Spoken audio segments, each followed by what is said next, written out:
तीनों कृषि कानूनों को वापस लेने सहित विभिन्न मांगों को लेकर किसान पिछले 10 महीनों से संयुक्त किसान मोर्चा के बैनर तले देश भर में आंदोलनरत है। मांगों पर अभी तक केंद्र सरकार की ओर से कोई संज्ञान न लेने से आहत किसानों ने सोमवार को भारत बंद किया। इसके तहत हिमाचल में भी जगह जगह किसान संगठन धरना प्रदर्शन करते दिखे।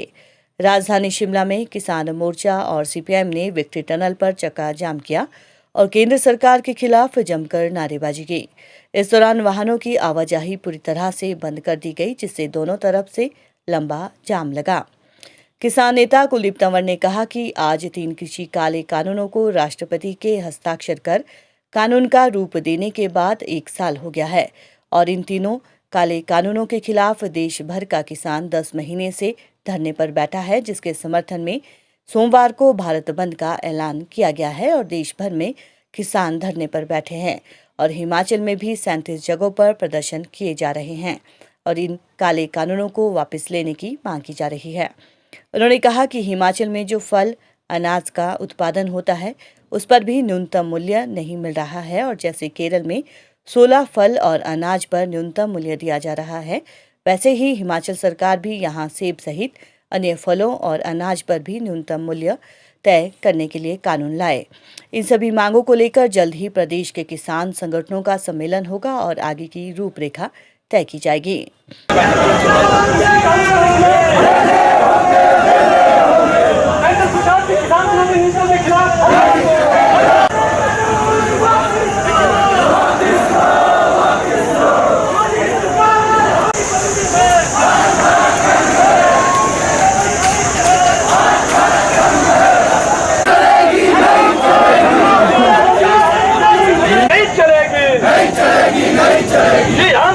ठगी थोड़ी नहीं चलेगी, नहीं चलेगी, नहीं चलेगी। किसान एकता जिंदाबाद, जिंदाबाद, जिंदाबाद। काले कृषि कानून वापस लो, वापस लो, वापस लो। कृषि कानून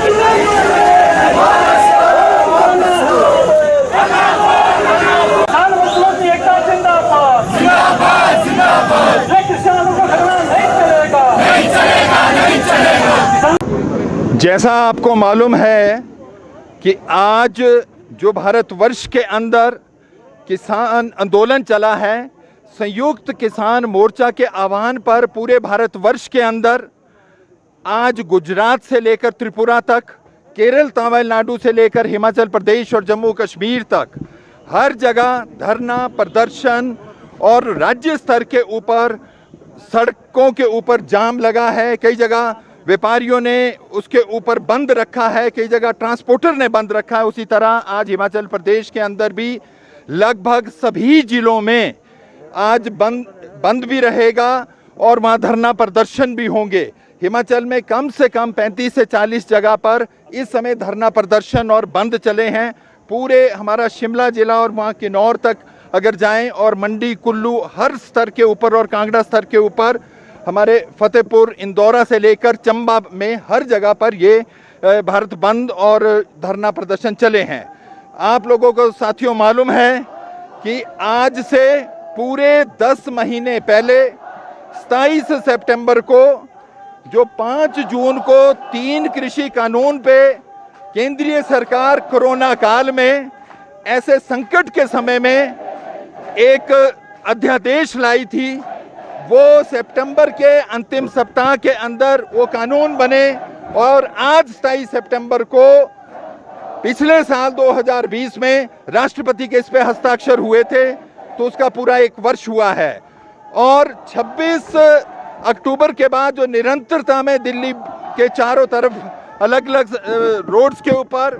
संयुक्त किसान मोर्चा ने इस समय दिल्ली का जो एक घेराव किया है, वहाँ पर जो डिफरेंट बॉर्डर्स के ऊपर बैठे हैं, उनके आज पूरे 10 महीने हुए हैं। इसी तरह सरकार के ऊपर दबाव बनाने के लिए आज पूरे देश के अंदर ये भारत बंद की कॉल पर यह कार्यक्रम चला है। आज हम हिमाचल प्रदेश में केवल ये सॉलिडेरिटी नहीं है, ये हिमाचल प्रदेश में किसान, मजदूर, छात्र, नौजवान, महिला, दलित, सभी उत्पीड़ित वर्गों का एक संयुक्त आंदोलन है और उसमें जैसा आपको पहले भी बताया गया था, उसके अंदर अब सब लोग बढ़ चढ़ करके भाग ले रहे हैं। इसमें हमारी मुख्य मांग ये है कि जो 3 कृषि कानून हैं उनको सरकार जब तक निरस्त नहीं करेगी, ये भारतवर्ष के अंदर आंदोलन चलेगा, हिमाचल प्रदेश में भी आंदोलन चलेगा। जब तक जो न्यूनतम समर्थन मूल्य है उसको एक कानूनी गारंटी, उसको एक संवैधानिक दर्जा नहीं दिया जाएगा, तब तक देश के अंदर ये किसानों का आंदोलन चलेगा। और इसी के साथ साथ जो बहुत महत्वपूर्ण है, जो 44 श्रम कानूनों को खत्म करके 4 जो एक कोड बने हैं, लेबर कोड, उसे जब तक निरस्त नहीं किया जाएगा। और इसी की आड़ में इस समय जो केंद्रीय सरकार जो निजीकरण के जिस दिशा में चली है, वो कोई भी ऐसा सेक्टर नहीं छूटा है, रोड से लेके, रेल से लेके, एयरपोर्ट से लेके, और सबसे बड़ी बात है कि जो शिक्षा और स्वास्थ्य का भी एक निजीकरण हो रहा है, उसके खिलाफ में आज जो एक बहुत बड़ी संख्या में छात्र भी इसके साथ जुड़ने लगा है कि जो नई शिक्षा नीति है उसका जो प्रभाव आने वाले समय में हमारे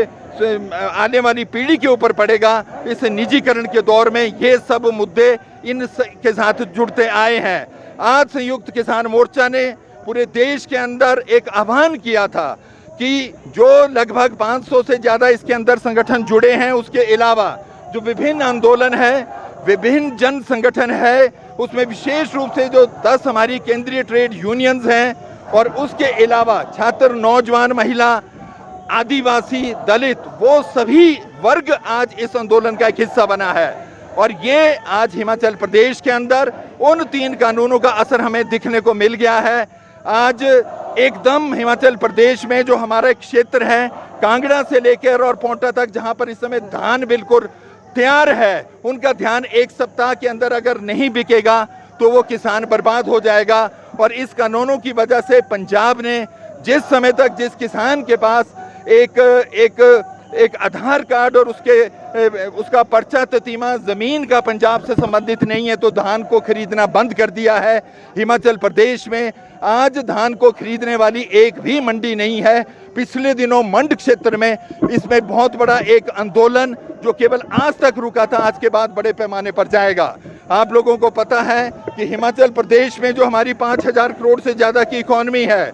उसके अंदर सेबों के ऊपर जो प्रभाव पड़ा है, और यहाँ पर जो संयुक्त किसान मोर्चा लगभग 24 संगठनों के मिल करके बना है, उनका भी जो आह्वान है कि जो इस बार सरकार के प्रस्तावित 3.25 करोड़ बॉक्सेस थे, और जिसके ऊपर एक विपरीत मौसम का एक बड़ा भारी प्रभाव पड़ा है, उस वजह से आज जो बागवान है हिमाचल प्रदेश का, वो बहुत ही ज़्यादा प्रभावित है। उसमें जो हमारी मांग है कि जम्मू कश्मीर पैटर्न के ऊपर उसमें 60, 44 और 24 रुपए के आधार पर सेब का एक MIS जब तक फिक्स नहीं होगा, ये आंदोलन चलेगा। और अभी 1/3 से ज़्यादा जो सेब है वो हिमाचल प्रदेश के अंदर है। सरकार सोचती है कि उनको शायद उनका ये टाइम बच जाएगा और ये सीज़न निकल जाएगा और हिमाचल सरकार बच जाएगी, पर ऐसा नहीं है। हिमाचल प्रदेश में डिफरेंट एग्रो क्लाइमेटिक जोन में अलग अलग चीज़ें पैदा होती हैं। सेब और जो अन्य जो फल और फूल है, उसके अलावा जो सब्जियां और अनाज है, मक्की की फसल इस समय किसान तोड़ करके जो उनके घर में अभी सुखा रहा है, बहुत जल्दी उस पर जो 1870 रुपये न्यूनतम समर्थन मूल्य मिलना चाहिए, पिछले साल 800 से 1200 रुपये पे वो मक्की गई है, जो 7 लाख मीट्रिक टन हिमाचल में पैदा होती है। मक्की से लेके धान है, टमाटर है, लहसुन है, अदरक है, और सबसे बड़ा जो सेब है, उसके अंदर जो समस्या आई है, इन सब मुद्दों को लेकर हिमाचल प्रदेश में भी जो किसान है आंदोलित है, और बहुत सक्रियता से आने वाले समय में इस आंदोलन का हिस्सा बनते हुए हिमाचल प्रदेश में सारे जो राष्ट्रीय स्तर के आह्वान आएंगे उसे भी लागू करेगा। और उसके साथ साथ हिमाचल के मुद्दों के ऊपर जो विभिन्न क्षेत्रों में समस्या आएगी, उसके ऊपर भी किसान एक आंदोलित रहेगा। हम आज बड़े धन्यवादी हैं जो विभिन्न संगठनों ने, विशेष रूप से जो हमारा जो मजदूर संगठन है, CI2 से लेकर जो एडवा है, DFI है, SFI है, दलित शोषण मुक्ति मोर्चा है, विज्ञान मोर्चा है, सबने जो समर्थन दिया और आम जनता ने भी जो समर्थन दिया, उनके लिए हम बहुत बहुत धन्यवादी हैं। धन्यवाद।